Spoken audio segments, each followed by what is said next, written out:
All right, Steeler fans, it is time for the All Betz Are Off segment with Jeremy Jerome Betz, the second half of the Friday Let's Ride podcast. What's up, Jeremy? How's it going? Man, busy week and ready to talk about what's been going down. Doing all Yeah, it's right. been a pretty slow news week. Now, uh, Right. I do want to ask a couple questions before we dive into the George Pickens and the rookie minicamp stuff. That's going to be the vast majority of our show today. But what do you think? Who do you think I should say? Give me your prediction, because next Tuesday, the next time we talk, the whole schedule will be released, which is Yeah. pretty wild. But Tuesday is when they're announcing the international games. So we know the Steelers are playing in Ireland. It's been two teams, Packers and Vikings, that have been rumored to be playing the Steelers over there. If you had to just guess what week and who's the opponent? Well, I'm going to actually defer to a guy I never defer to on this, in Andrew Filipponi, because he usually gets these schedule releases right for some reason. The He's got schedule good stuff, he's sources there. actually not bad at. You're Yeah, right. He's exactly. not horrible with that stuff. Exactly. So I'm gonna say it's the Vikings. And interestingly enough, isn't that the team they played last time they were overseas in a game? And yeah, London, week 4, 2013. yeah, and it was not a good result. No. It was not what you wanted to see. They led the whole game and then lost late, I believe, is how that one went down. And Greg Jennings yeah, playing for the Vikings caught that touchdown for the pass and scampered in the end zone. yeah, good grief. It was a fun one. Yeah. Reliving that one is not one of my favorites. But hey, I think that maybe run it back this way. And those are two intriguing teams, right? Just on the surface, the Vikings with their quarterback situation and where they were last year as a team. I think that with what the Steelers maybe with Aaron Rodgers, whatever, it's gonna be fun. But I think that that's the matchup probably. And then I'm going to say it's early in the season. I would hate it if it's week 4 again. You've talked about that a lot. I would hate that. So I'm gonna say I'll say week 6 is when it happens. Week 6 against the Vikings in Ireland. But it'll be fun. This will be a Steelers home game, more or less. I really believe that. The last time the Steelers played overseas, they started out the season 0-4, by the way. Let's hope that doesn't happen. But I do wonder. That was one of the 8-8 years, right? Yep. Yeah, it was. Yep. That was like the Jonathan Dwyer era running back. Like it was weird. Antoine Blake. Fun. Yeah. I don't want to get into all that. It was not fun times. I will say this. I do wonder if Aaron Rodgers, the delay that he's giving the Steelers in the National Football League, has changed them from having the Packers be that game in Ireland to the Vikings. And then I wonder if the NFL's like, okay, Aaron, you want to drag your feet? The Packers Steelers is going to be a primetime game no matter what. It's probably like a Monday night, Thursday night standalone game, It's interesting. I don't buy into the Aaron Rodgers is going to not sign until the schedule is released to see how many primetime games. I don't buy into that. I do understand if the Steelers said to Aaron Rodgers, wait until after it's released because maybe we get screwed less because they seem to get screwed every year. Have you heard those rumors though? Yes, I have. And for as wild as they sound, it would kind of make sense. I don't know. Yeah. It's got some, at least some ringing of truth to it at the very least, but not that I'm like falling for it or believing it necessarily, but it would make sense that like the Steelers would say, okay, just let's wait this out a little bit. You're not in a hurry, we're not in a hurry. Because I mean, let's be honest. Just my big pet peeve with the whole thing is that the Steelers' whole offseason is hinging around this wait on Aaron Rodgers. It absolutely is not. So everybody's got time here. So play it out as long as you need to and see what works. But the schedule release, it's one of my favorite moments of the offseason because it's one of the rare big things to happen, at any given point here. I know it's more of an annoyance for some, but I'm still excited to see what happens with the whole schedule. It's going to be a tough year, I think, for the Steelers. Yeah. I mean, they're paired up with the NFC North and the AFC. Is it the East? It is. Yeah. No, it's the South. I'll have to check. No, you're right. You're right. I It's thought the it was it's the the East because Okay. they've got Patriots, Bills, all the Yeah. good ones. Yeah. All right. Well, Yeah. we'll talk about that next week as we find out who and when all that happens. But I want to give you the floor. I spent a lot of time in the first half talking about George Pickens and my thoughts after everyone's emotions kind of calmed down. Whichever side you sat on with, okay, they traded him fine, or I hate that they traded whatever. When the emotion dies down, you're able to kind of think clearer. So after that's happened for you, what are your thoughts on the Pickens trade? So I 100% understand why the Steelers did it from a first thought process here. Right. They walk into an offseason where they've now made a major investment in a receiver not named George Pickens, who, although he's a different player, he's skill set wise, they're both big X receivers. They just approach that job a little bit differently.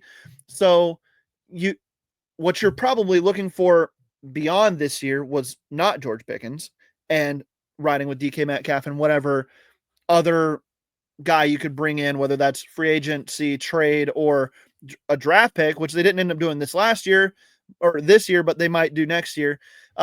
So stylistically for the offense, it makes sense. It also made sense from a planning perspective where you're talking about a team that just on the surface does not want the distraction of George Pickens probably in that locker room anymore, the way that they're transitioning. And not that George Pickens was this huge issue, like maybe Antonio Brown was. It's a little bit different type of issue there, but he still brings with him some baggage that obviously we've seen all of the sideline rants, the on-field stuff, and even showing up late, things like that. The Steelers didn't want to deal with that anymore. Fine. What you get for him is a third-round pick. It was better than what you were going to get during the draft, so I think that that's fine. And it's next year when you're trying to invest all this draft capital and maybe going up and getting a quarterback. So all that makes sense. The only thing for me is that you did get worse by trading away George Pickens, because nobody that you're gonna bring in this offseason is going to match what he can bring to the table as a player, as a talent. On the field, you're losing something by missing out on him. I probably wouldn't have moved on from him for anything less than a second round pick personally for 2025. Just based on what I'm trying to accomplish in 2025, but I do get why the Steelers front office decided it was worth it. Okay.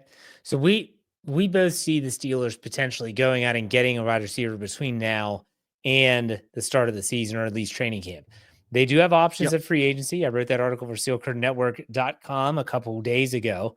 I think that, you have your Amari Coopers out there. There's really not a lot of wide receiver help out there in free agency. But a lot of people, I say the majority of fans, have been talking about potential trade options. Romeo Doubs, Lazard, who's with the Jets, a couple other names. Jeremy, if they were going to address the wide receiver position in some way, shape, or form, who and how would that player be acquired? I do think that they would probably prefer to get a caliber player that would only be available via trade.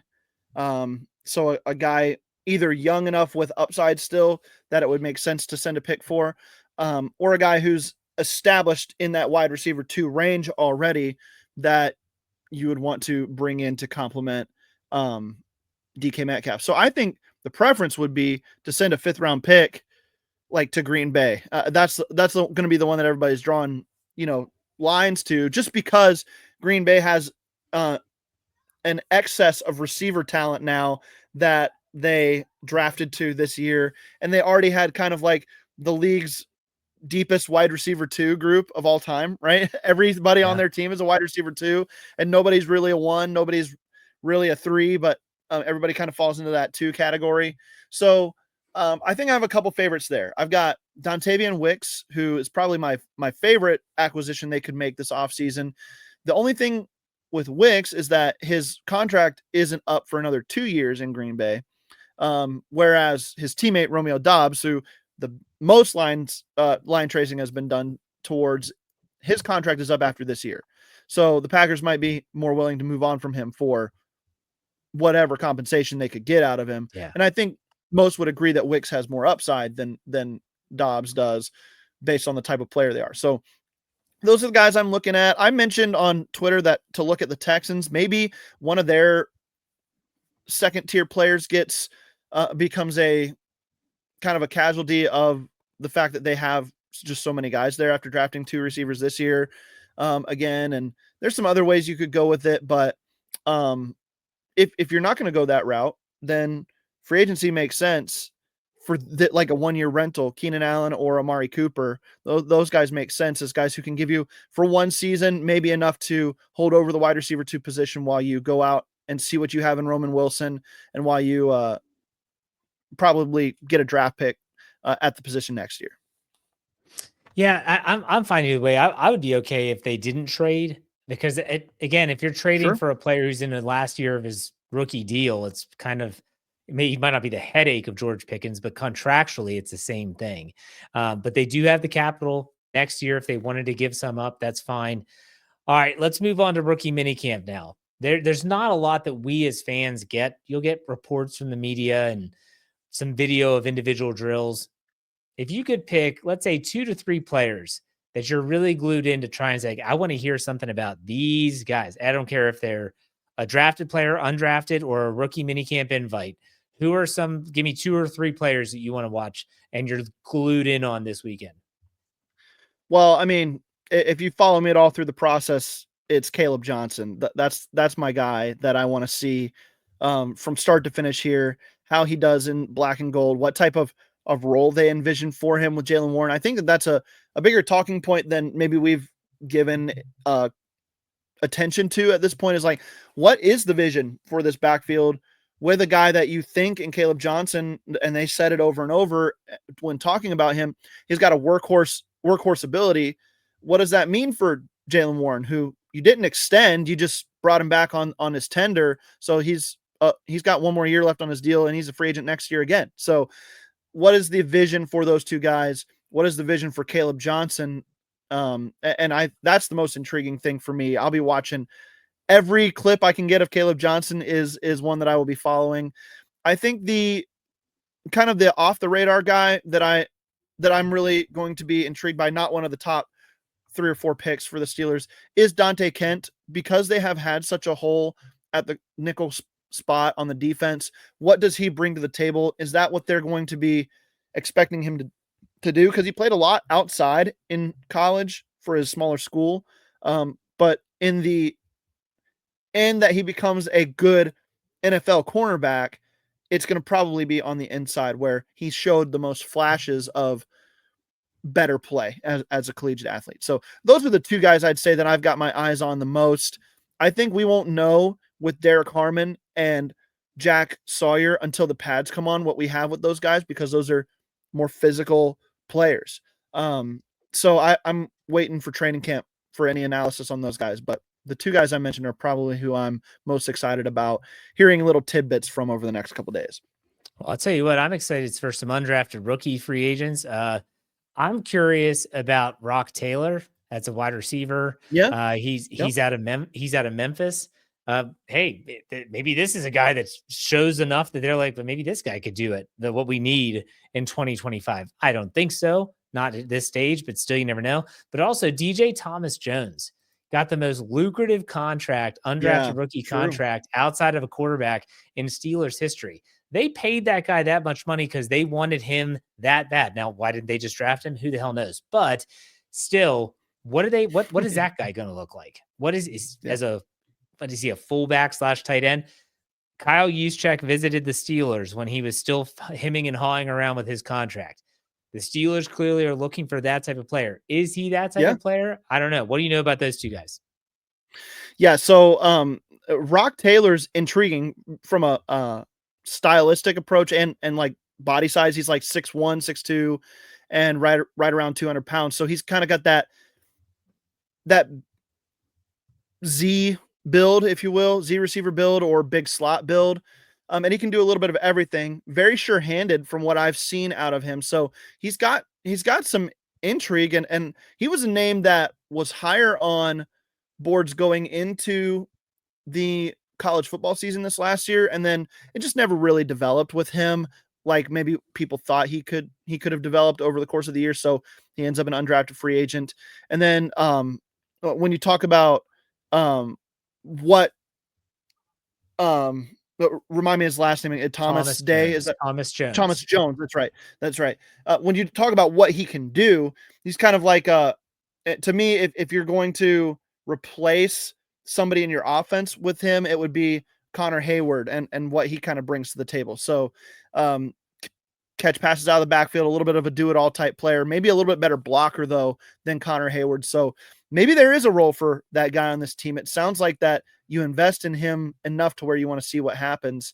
I think the one other name, Jeff, I would mention is Sebastian Castro out of Iowa. Yeah. The safety, because there a lot of talk was that he would be a draft pick, and I was surprised he wasn't. So the fact that the Steelers got him relatively late in undrafted free agency as well, after the fact that he didn't go drafted, was pretty intriguing to me for the size he is and what he brings to the table as a coverage safety.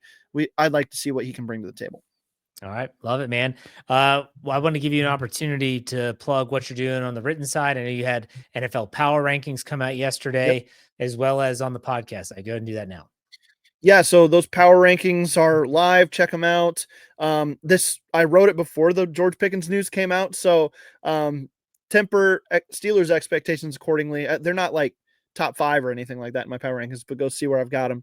And then I'm working on a series for every division. Going to go 2 divisions at a time, going through their draft. That'll be coming up on Fans for Sports. And then on the podcast side, the Draft Dynasty show, we're going to continue wrapping up the draft from a post selection day, viewpoint, obviously. Get into some Dynasty League type stuff here soon with the rookies. And the Steelers Fix, where we just talked about the George Pickens stuff. Are the Steelers in or out for 2025? What is the plan? So check that out wherever you get your podcasts, and stay tuned. Got a lot coming up. Love it. Thanks, Jeremy, for your time as always. We'll talk next week. Take it easy. Have a good one, Jeff.